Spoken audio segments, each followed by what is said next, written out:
Hi everybody, my name is Spike Brave, and in this tutorial I'd like to show you how to use the video settings that are available in MechWarrior Online. As always, when I do a settings video, I'm not trying to tell you how you should set up your game. I'm telling you how you can use the tools that are available. I think it's very important that you do what you like. So keep that in mind as we're going through this. I may have some settings that you don't like. I just want to show you how to use them though.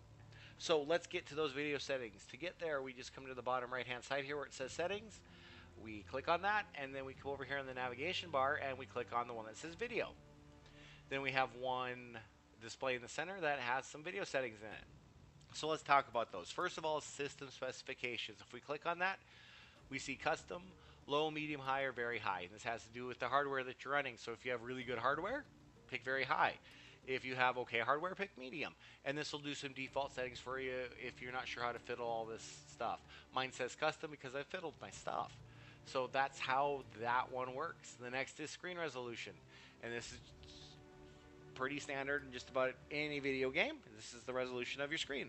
I have mine on 920 by 1080, or 1920 by 1080. 920 would look a little odd. And as you can see, we can click the drop down and we can set this to just about anything that's pretty much standard nowadays. So that's your screen resolution. The next is your Windows mode. This has to do with how the client is rendered. We can do full screen, which means it takes up your whole screen, and you have to alt tab to get out of it. Now you can do windowed, which means the client will appear in a window on your desktop. I don't recommend that. That actually causes some performance issues I've noticed, as does the full window. So what that does is it creates a window and then makes the window as big as your screen. So it's just like full screen, except it's a window. I have noticed that you can have some performance issues when doing that, so I do recommend the full screen, but as always, pick what you like. The next is your DirectX version, and this is the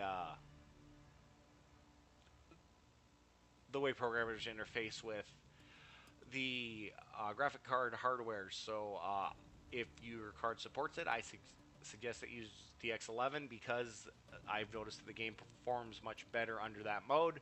But as always, pick what you like, and you may not have the option for DX11 if your card does not support it. The next is motion blur.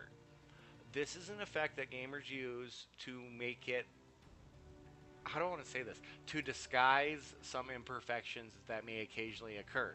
What will happen when the game renders is it renders it frame by frame perfectly.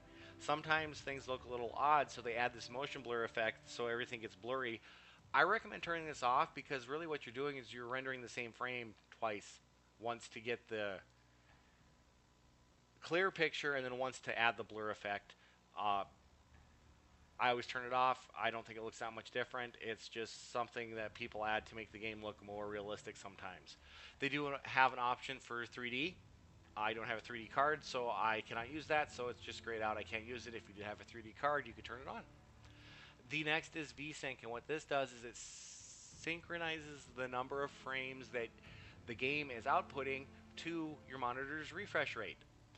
My monitor has a refresh rate of 60, so I have Vsync on because I get way more than 60 frames per second when I play. I don't want to make my graphics card work any harder than it has to because those other frames will not be rendered by the monitor, so why? So that's how that works, and when you want to turn it on or off. If you're getting less frames per second than your monitor supports, I recommend turning this off. It'll look a little bit better. If you're getting more frames per second than your monitor supports, turn it on, it'll look a little bit better. So that's how that works. The next one is damage glow. When you hit an enemy battle mech, or you're hit, or when any battle mech is hit, let's say it like that, it glows. This turns that effect on or off. If you're having trouble with frame rate, I recommend you turn this off. It doesn't really impact gameplay all that much. It does look cool, but it does eat up quite a bit of FPS on some of the mid to lower end cards. So keep that in mind if you're having troubles. Turn off that damage glow. The next is brightness. This is how bright the game is. And then the gamma correction, that has to do with making compensations for what your monitor is doing to the brightness level. I have mine cranked all the way up in both cases. This may not be something that you want. I do that because it makes my videos look better when I put them on YouTube. So play with these sliders. It's totally a matter of what looks best to your eye. So I recommend you go out there and play with them because there's really no way that I can tell you what looks good to you because you'll know. And then at the bottom, you'll see we have this advanced options. And what this does is it opens up another section that lets us mess with the advanced video settings. So we have effects. And this is stuff like how your PPC looks. If you're having frame rate problems, turn it down. Play with these. A lot of times if you're having frame rate problems, come out, look at these, and mess with them. So the effects is how detailed explosions, PPCs, lasers, missiles, how detailed they look. And then object detail is how detailed the objects look. So rather than the effects of lasers and such, these are the objects, trees, mechs, buildings. Particles, again, that's that's your particle density in the model. So the more particles, the more your graphics card has to work. So keep that in mind. Post-processing, that's how much work is done on the image after it's displayed to your graphics card. Turning that down can help your frame rate. Shading, that's the subtle shadows on stuff. Shadows are big shadows, so like your battle mech shadow, that's another good one. That's can be guilty a lot of times of eating up FPS whenever I'm gaming and I'm having trouble with my frame rate. I immediately go look at the shadows because they're generally the problem. The next is texturing, and that's how detailed the textures are on certain things.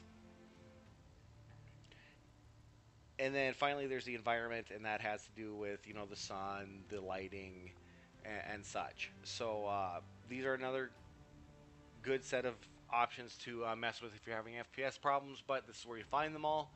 And then finally we have anti-aliasing, and that has to do with how stuff is rendered to correct jagged edges. If you have a DirectX 11 card like I do, you get all kinds of options. If you do not, you'll just get the post AAA. I run mine in FXAA. I get the best look there. I do actually like the way the game looks in TXAA, but I don't get recordable frame rates. It actually looks really good, and it's very playable for me, but I don't get quite the frame rate I need for a video, so I generally go with the FXAA. I hope this video has been useful for you. This is where you find all the video stuff. So as always, if you have a question or a comment, leave me a note in the comments below. I'll try to help you out as best I can. If it's a hardware question, those can be a little bit tougher because everybody's machine's a little bit different. So I will try to help you out, but sometimes the answer is I get really low FPS on my 15-year-old laptop. You might be time for a new one, so sometimes that's the advice. But as always, feel free to drop me a line. I will do my best to help you out. I hope you've enjoyed the video.